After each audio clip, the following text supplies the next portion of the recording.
Mr. Speaker. Okay, I think we'll make a start. Can I thank you all for coming along this evening?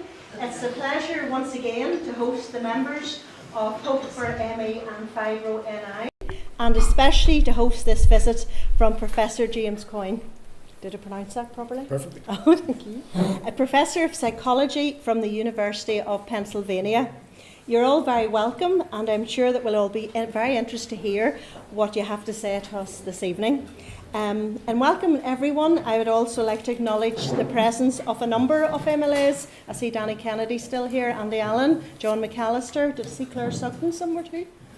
Hi Claire. Rosie McCorley, sorry Rosie. Amongst others, and I know Ross Hussain and a lot of others were here earlier, and they'll be back later on this evening. I would like to make a few brief... Oh, sorry Alistair. Okay. Very welcome. I would like to make a few brief comments to open the proceedings. It's very clear to me, both as a constituency-focused MLA and a member of the Health Committee, that fibromyalgia and ME are amongst our health services most under-recognised and under-supported illnesses. And folks, that certainly needs to change. I have been delighted to support Hope for ME and Fibro on many occasions, and have continually placed the issue on the agenda here at Stormont with successive health ministers. Indeed, the group held a very successful awareness drop-in event for MLAs here in this very room back in October, which I again was very privileged to host. Can I pay tribute to the important work which you all do to lobby the health service for additional support on this issue, even securing the support of the Patient Client Council. Together, we have also challenged the Lord Mayor of Armagh City, Banbridge and Craigavon Borough Council. We never miss an opportunity, Joan, sure we don't? Never. to join us in supporting those often left to suffer in silence, and to join us in putting pressure on the Health Minister to deliver. And we're still waiting. Yes. Few of us don't know someone who struggles daily with fibromyalgia and ME. It's a silent, invisible illness, and sadly is far too under-recognised by our health service at all levels. However, in Hope for ME and Fibro, it has a strong voice, and I am glad to play my part in projecting this voice here within this building. I know too well how suffering from an illness like fibromyalgia and ME can severely impact on the lives of sufferers, as, like countless others, my sister Belinda, where is she in the room? Hi. Hiding at the back, who is with us this evening and helped organise this event, is living daily with this condition, and I'm very, very proud of how well she copes with it. As a member of the Health Committee and as my party's health spokesperson, you know my commitment to support this cause remains as firm as ever. I believe that one word sums up the fight for recognition and support, and that word is hope. Let us hope that the Health Minister and his officials take notice of the lobbying, the hard work and the promotion, and maybe even drop in tonight if we're very lucky. But also not forget those who don't have a voice and who often at home, with their families to care for them, suffer in silence. I very much look forward to hearing from Professor Coynes and what he has to say this evening. Again, can I thank you all for coming along to support the group and to stand with those who demand action. And I think now I am about to hand over to Sally Birch. Thank you, Sally.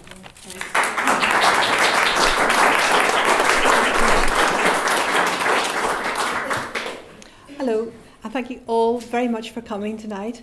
My name is Sally Birch, and I'm a trustee for Hope for ME and Fibro Northern Ireland. And I would just like to thank Joanne for hosting this event on our behalf. It's a very important event to all of us. I'll get this working now. Our speaker tonight is Professor Jim Coynes, and he is going to speak on the scandal of the 5 million UK PACE trial for ME and ask what can be done. You'll notice there I've put up a little notice about Twitter. The last event I was tweeting using this hashtag PACENI, and I know that there are a number of people, advocates and ME patients world over actually watching this hashtag at the moment. So if any of you feel like putting the odd tweet out, please do. It will be very much appreciated. The video recording of this event is being sponsored by the Irish ME Trust, so we'd like to also say thank you to them. So a little bit about our charity. First of all of our committee members are patients. We do a lot of work online, and in truth, we only met all together for the first time at the event on Sunday. We rely heavily on our healthy helpers, and there are a number of them in this room tonight. You all know who you are. Thank you very much. We could not operate without you. The group was set up by Joan McParland. She was bedbound for 7 years at one point, and during that time felt that as soon as she was well enough to get up on her feet, she would set up a support group to help other people. This isn't a wonderful photograph. This is her introducing Professor Coynes at Belfast Castle on Sunday. No, I don't mean of you, I mean of my photography. Joan's enthusiasm and commitment to the needs of patients is phenomenal. And as me coming into the committee later, she's a very hard act to follow, but we do seem to work okay as a team together. So moving on and telling you a little bit about what is ME.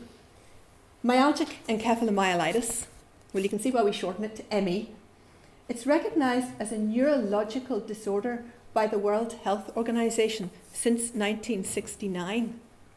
Now that's a long time for illness to be recognised as a fairly disabling, debilitating illness, and yet there is still really very little progress on the biomedical research and on the treatment options for this illness. It's quite shocking, really. The main symptoms, I'm going to read this first bit out. Post-exertional amplification of all symptoms is the main symptom. What that really means is if you do anything that is an exertion, there is a payback that is like flu a couple of days later.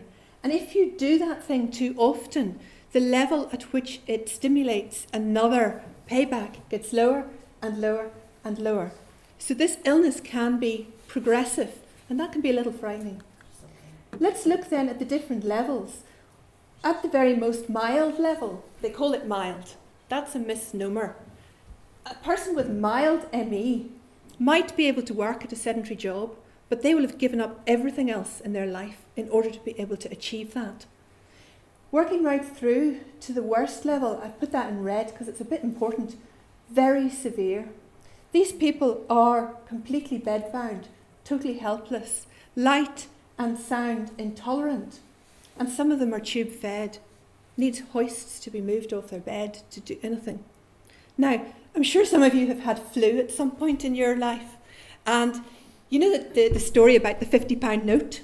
You know, if you look out the window and you see a £50 note on the grass out there, if you get up and go and get it, you don't have flu. Okay, you're actually fine. Well, imagine passing that £50 note test, not just for a couple of days because you've got flu, but day after day, month after month, year after year. That is what very severe is like. I'm sorry, I get a little emotional because I know friends who I talk to online now who are in this category and have been for decades. This is a scary illness, and I would say it is a living death disease at this level. So, what are the treatments? Well, currently the NHS suggests graded exercise therapy and cognitive behaviour therapy. These are the only two recommended treatments that we have. Both therapies are based on the biopsychosocial premise that ME patients have false illness beliefs. In other words, what they're saying is, don't listen to your body when it tells you you're ill. You're not ill. If you just would exercise, increase it very gradually, a little bit more, you will get better. That's a lie. So, this brings me to the PACE trial, which cost $5 million to do.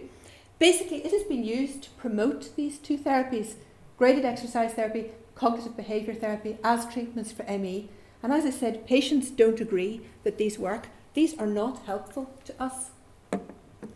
The ME Association has done a survey of patients, and actually if you've got information packs you should have a copy of the summary of that survey, and there should be a link there to get to the full document. But 74% of patients who have done graded exercise therapy report that it makes their symptoms worse. If you go into the main document and go to the very end of it, there are a huge number of anecdotal tales from patients who are describing how they did graded exercise therapy and ended up at a more severe level than previously. In fact, one I think talks about doing a bicycle cycle and then ending up basically bedbound for 4 or 5 years as a result. So the principle of medicine is do no harm. And suddenly we have this recommended therapy that is making patients worse. So back to the PACE trial. It has recently, well, actually from its inception, there has been a lot of complaints about how the PACE trial was actually carried out. Patients complained like mad, but more recently we have had other scientists coming in and pointing out the flaws with the trial. I'm just going to give you a very brief one. There is a lot of words written about this. There are also conflicts of interest. They altered the recovery criteria. So when the data started to come back in, they said, okay, if you're up here, you're recovered. The data started to come back in and, okay, if you're here, you're recovered. Now that's not science. You can't alter the outcomes that you're measuring after the data starts to come in.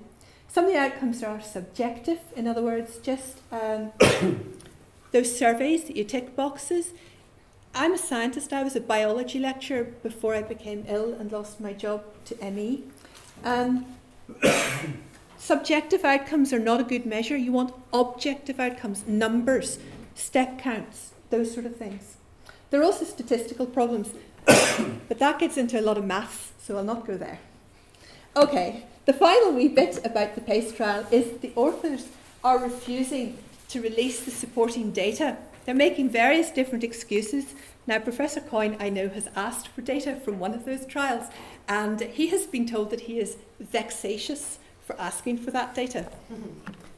They have lots of excuses, but the vexatious one, I think, people are finding amusing. So the guidelines for ME are not good. In fact, I would say they are inadequate. Professor Mark Baker, who is the director of NICE, his response was minuted in June 2014.